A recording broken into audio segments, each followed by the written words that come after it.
Now, Jim Hurd, obviously, as a guy you don't really like too much, you ended up quitting because of him. What was their relationship like with you and him, or was it just totally non-existent? No, it existed. We hated each other. He was constantly grumping at me, and I was constantly wanting to gouge his eyeballs out. So that was our relationship. What was it with him?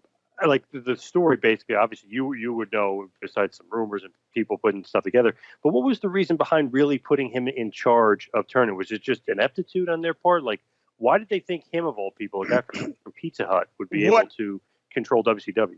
what I had always been told, and have in 30 years have not heard another version of the story, was that Jack Petrick, who was the Turner Broadcasting executive that was put in charge of the division that the wrestling company would fall under, his wife was friends with Hurd's wife, and Hurd from St. Louis, and this was 1988 now, mind you, in the mid-late 60s, had been a studio director for KPLR TV Channel 11 in St. Louis and had directed the wrestling show for Sam Muchnick.